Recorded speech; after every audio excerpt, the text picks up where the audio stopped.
My name is Scott Mantz. Wow, this really warms my heart to see a theater full of people. Thank you so very much for coming out. Give yourselves a round of applause for being here today. So with that, I would love to ask, what did you think of Parallel Mothers?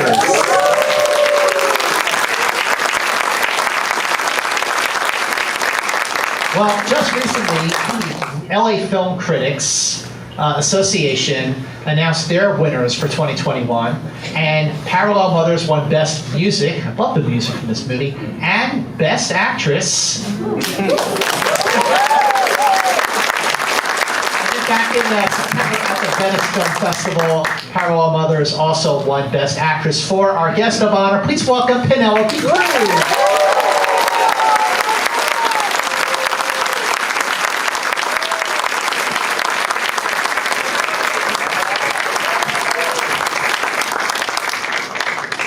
I always wondered, because sometimes actors don't like to watch themselves in movies. Do you like to watch your movies? What was it like for you the first time you actually watched the finished cut of Parallel Mothers? I like watching them because I feel like I'm not just watching myself, I'm watching the result of an entire crew working really hard for so long.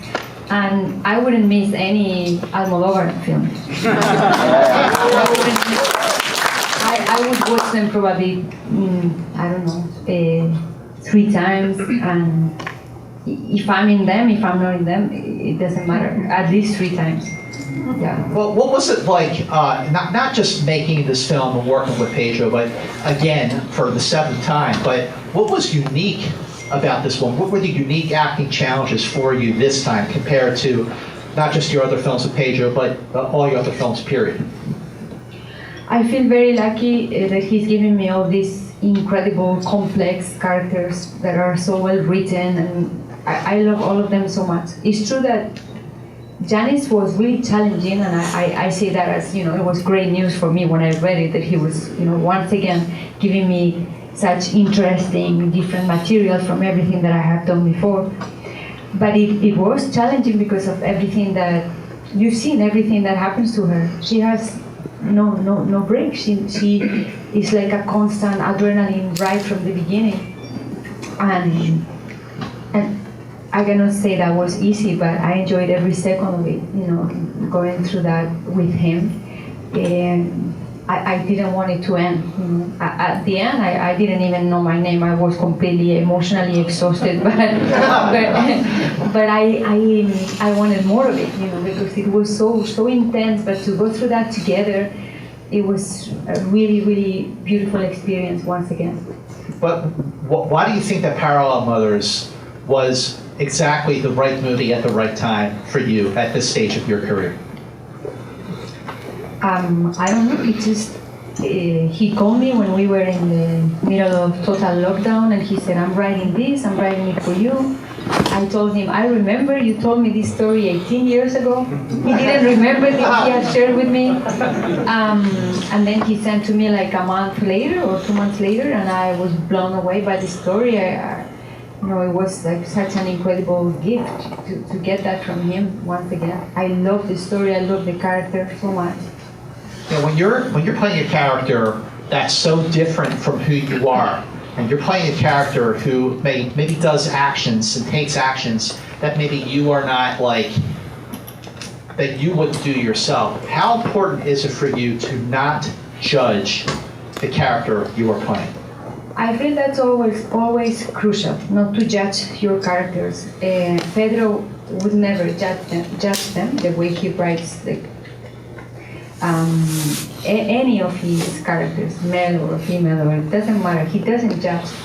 I try not to judge either. And a character like Janice, how could I judge what she does? I think it's so brave that she makes the decision to speak the truth and risk everything. So she takes a few months to do that. Yeah, but who doesn't understand that? Because she might lose that kid forever. So the opposite, I think she's very brave to do what she does. Yeah, absolutely. I do too. Actually. Yeah, and Anna is a very good person, and Janice is a good person, and they end up creating this chosen family that works. But she could have lost everything and never see that little girl again. When it came to doing Parallel Mothers, what were the questions, the initial questions that you had for Pedro? And part two of that is, what were the questions he had for you? So we had like 4.5 months of rehearsal, so it was a lot of questions and a lot of being able to have the time to try things, to make mistakes, to try everything. And it was a really beautiful process and really important for this film. And then, yeah, he had questions, for example, about the birth. Like, I think that was our first day of shooting, giving birth at the hospital. So yeah, he had questions for us, for all the women that have gone through that experience, and also he talked to doctors, and he's very humble that way, you know, to also ask questions, not only answer questions. I don't think anybody could be a great director if he's not open to learn every day something new, and also to give a place to every member of the crew. So 7 films since 1997. That is one heck of a collaboration, one heck of a legacy that the two of you have. And it's just stronger than ever. This movie, I think, well, I have to say, you know, as a you know, movie lover, whenever Pedro has a new movie out, I just get so excited. But how has your relationship, how has your collaboration evolved from 97 to 2021? So when we met, it was like instant connection. Like if you find a friend that you haven't seen in many years, and then you see him again, and he always tells me he felt the same way. Like, it was not new. It was not like seeing somebody new in your life. And then we met for a movie that was Kika, and I was too young. And he said, I will write you a role for something else. And then he called me for Live Flesh, where I was giving birth in a bus for the 10 first minutes of the movie. And even if it was something short, it opened so many doors for me, that character. And we realized that we liked being together, we worked well together. Then he called me for the next one, and for many more. And it's always the most exciting phone call for me, you know, in terms of, but not only work, because he's like a family member, you know, he's very close to me, very, very close friend. And things evolve because you know each other a little more every day. There is a lot of trust. You can almost read each other's minds. There is no lying, you know. We cannot lie to each other, but we don't even try because we know the other one can see. When we are on the set, we change a little bit the dynamic without planning, but we act a little bit more distant with each other, and I think it's a healthy way to try to protect the work and also the relationship, not to get too relaxed with each other. You said 4.5 months of rehearsal for Parallel Mothers is how much you had? Yeah. Give or take. So how much of a luxury is it to have that much rehearsal time on a movie? It's great, and for me it's really important to always have time to prepare, to do that research, to get inspired. I think it's as important as the shooting time. And sometimes directors don't need that. They prefer that you prepare by yourself. But with Pedro, I don't prepare alone. I just arrive, like, we start together from zero, and we go through that right together, and it's so beautiful to do that together. The only other actor that I can think of who's just really up there in terms of being a muse for Pedro is Antonio Banderas. Like, have you guys like talked about, like, hey, we're, you know? But he has other actresses and actors that he's also worked with like 3 or 4 or 5 times. Antonio also, like, many times, and they were so young when they met, and they know each other very well. It's funny to think I played Antonio's mother in Pain and Glory. And we never saw each other. It's like, why people never want to put us together in movies? Not even Pedro. And Pedro is always talking about us doing a remake of Matrimonio Italian Style that Mastroianni and Sofia Loren did together. So he always is telling us that, but he never does it. So it's very And then Antonio and I finally worked together in a movie that is called Official Competition, where we just kill each other. We hate each other, we treat each other horrible, but I think it's very funny. But yeah, it's weird that not even Pedro put us together more. Maybe collaboration number 8 will be the one.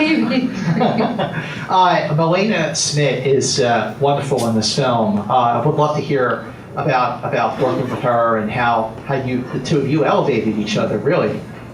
I loved working with her. I knew that Pedro needed somebody really strong for that role and really young, and that was not easy, and he did a lot of tests, and we have like so many talented young actresses in Spain, and then she had only done one film, and we saw the tape, and I mean he had seen it already, and he told me, I want to show you something, and I saw it, but you found it, you found her, and then the three of us got together, and everything was easy and smooth, and we connected, and we needed to have something, she and I, we needed to trust each other. And it had to happen from the beginning, and it did. And we were very comfortable working together, and it was a beautiful experience. How long was the shooting for Parallel Mothers? It was like 3 months. The rehearsal process was longer than the shooting, yeah, but everything was so clear, what he wanted. He had worked with all the departments for a long time. And he was editing every night. We were shooting and then he would go to edit. So by the time we finished, then he only had like 2 more months, and that's why we were ready for Venice. Because he was so prepared, and so he wouldn't have rushed it for a reason of going to a festival, but he was ready. How was it filming a movie during a pandemic?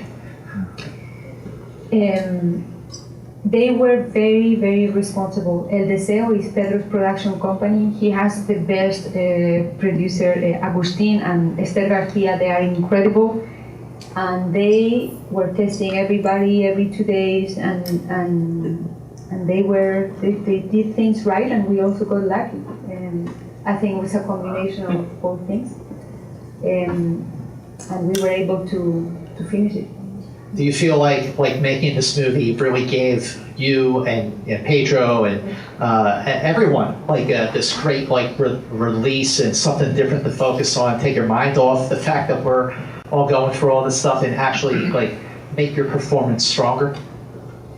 We were very much looking forward to be on set and be working and be creating and learning, and I remember going back and enjoying so much every second of every rehearsal.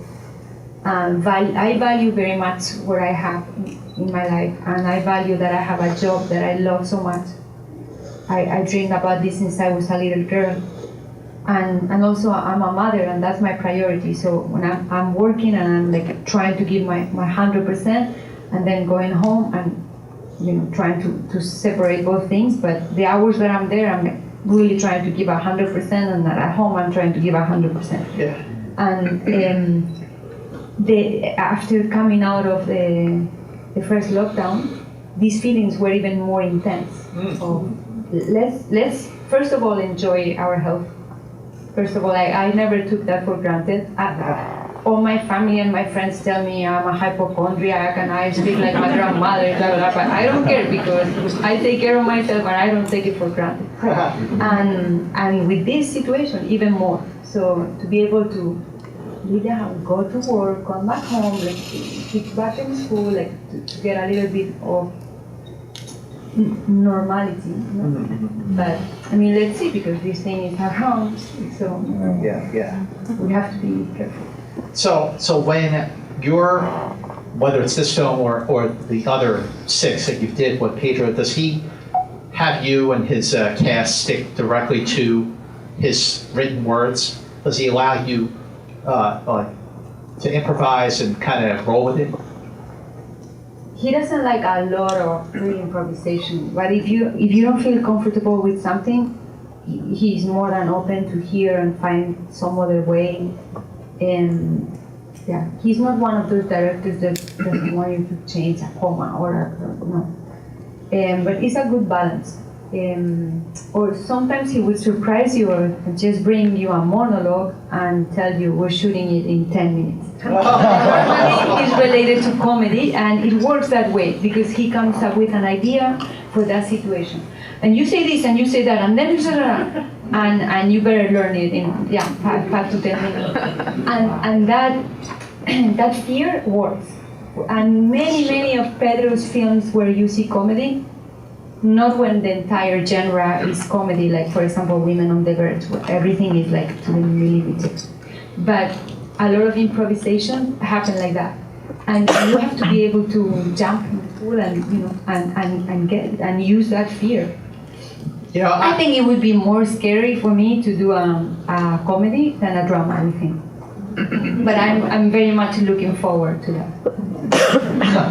How do you remember your lines? I'm just curious. Studying a lot. The way I study, I don't sit down to memorize. I just read the whole thing so many times that it just stays with you. Yeah. Is Pedro like a 2 to 3 take kind of person, or does he do many takes? In this movie, we did less takes. We did 3 to 5, except some days where maybe we did a little more. But I've been in other movies with him where it's more like 8, between 5 and 10. But he's not like a 15 take guy, no. Thank God. Because I am not. I tend to be better in my first 5. Yeah. So what I would love to do, because I mean, just the films that you did with Pedro alone are so amazing. So I'm just going to say the name of one of some of the films. I'm just going to say the name. I just want you to tell me the first thing that comes to mind, whether it's I just love making that movie as a whole, or Pedro wore great suits those days, or maybe the donuts and the craft services were really awesome on that movie. So I'm just going to name the film. Just tell me the first thing that comes to your mind. The fondest memories of All About My Mother from 1999. All About My Mother. I was 20. 25, 26, and we shot a lot in Barcelona. And I had only been there like visiting a few times, and I discovered like so much more of the city with him. And it was like after Life Flesh, this was my second movie with him, and what I remember is what I feel is grateful that once again he gave me a character that was so out of any box. So unexpected. Yeah. Oh yeah. That personality and that she's like a box of surprises. You don't imagine that girl when you meet her. Like she's gonna go through all of that and Absolutely. And like what we were saying before, like never judging any of his characters, and she was called Hermana Rosa, my character, and I loved playing her. Let's do Volver from 2006, first Oscar nomination. Volver was, I think it will always be on my top 3. If I have to choose some of the movies that I've done, also as what it was, the experience of making them, Volver will always be in the top 3 because also Pedro and I went to the place where he grew up. And we were taking these long walks every day before going to the set. And it was very peaceful shoot. And it was intense. Everything that happens to that character too was so hardcore, intense. But what I remember the most was like those walks, like talking about the day, talking about his childhood also, and his mom, and preparing for the day. It was kind of magical. Broken Embraces, 2009. Broken Embraces. I love playing an actress. Also, like her life full of conflict, like all of these characters. But you know, it was kind of the flavor of a film noir thriller, and a segment of comedy inside the film noir. So we would change in genres back and forth, which was so interesting, you know, to go through that with Pedro and see how he approaches. Like, that's why I was saying before, even more scary to do comedy with him. In that movie, we were from drama to comedy back and forth, like maybe 3 days on each genre. Terrifying, the days of the comedy. And Pain and Glory, 2019. And that was really special because I was playing Pedro's mother when she was younger, and I met his mom many years ago, and I realized later that day prepared me, first of all, to understand a lot of things about Pedro and his personality and his humor, but also prepared me to play her, because she was very interesting, very peculiar, very special timing. She would say so many original sentences, like when she was talking to you, like with effortless. But I realized, like she was a great writer too. So, you know, like she a lot of what Pedro has in terms of how original he is comes from that woman. And I realized in that conversation, as she was crying, sharing with me how worried she was when Pedro quit the job at the telephone company, because she thought that he was safe that path and he was risking everything with the cinema, but then now he was successful, and she was crying so much, sharing with me all these fears. I just gotta say, so Pain and Glory actually has a scene that's my nightmare. So if you've seen the film, you know that Antonio Banderas, he doesn't go to a Q&A that he's supposed to be at. and the moderator has to do the Q&A over the phone. And that's my nightmare. And actually, a month ago, it happened. But you were not drunk like the character. No. You know, at this stage with the Parallel Mothers, you know, there's also a backstory that I wasn't expecting when I saw the film for the first time, with this reckoning with the past. And it's a reckoning that is extremely relatable, whether you're in Spain or the US or so many other countries. What was your take on that political sort of slanted side story that Pedro included in the film?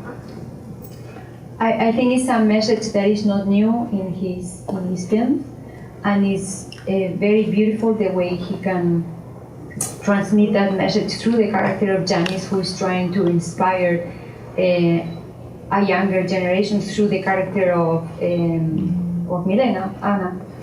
And it's beyond any political side, it's beyond,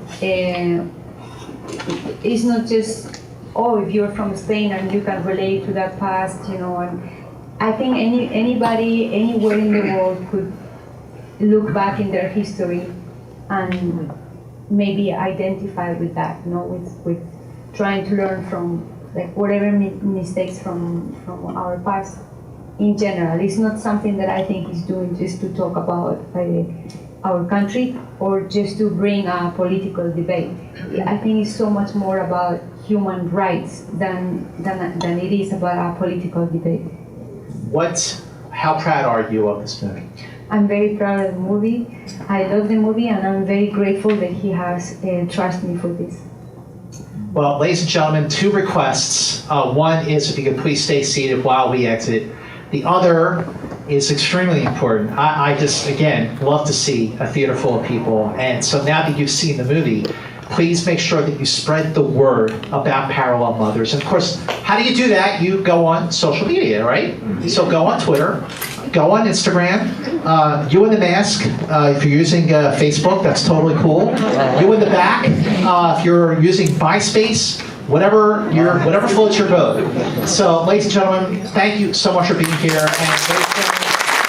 And